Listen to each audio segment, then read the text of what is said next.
So Jean, tell us about, in part 2, after you came here, what has been your interest in archaeology? Well, my interest actually began at an earlier time when I was brought up on Indian medicine. During the early 30s, nobody had any money, so you had to make do.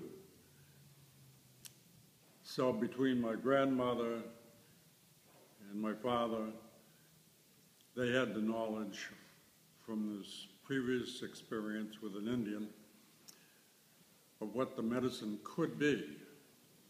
And I used to go with my grandmother collecting the medicine. And that's where I learned that Indians were real live people when I was only 4 years old. And so I always considered spear points and arrow points and other paraphernalia as artifacts that represented them, but they're not the real story all by themselves. You have to think people first. And cultures change over time.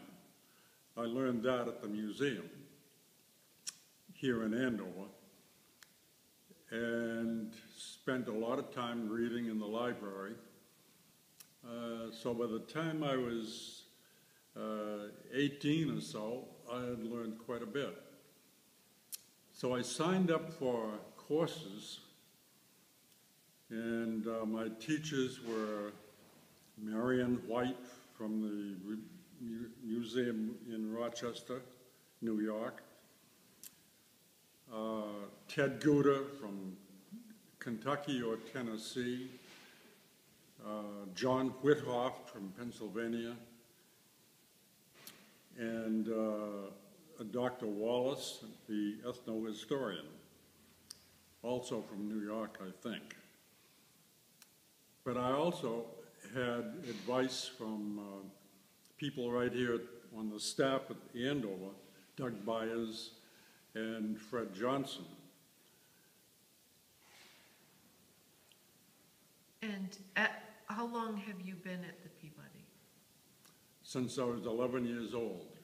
Oh my goodness. I'm now 85, so I have a few years. I guess so. And in the next tape, we're going to have Jean explain what the Peabody is. Thank you.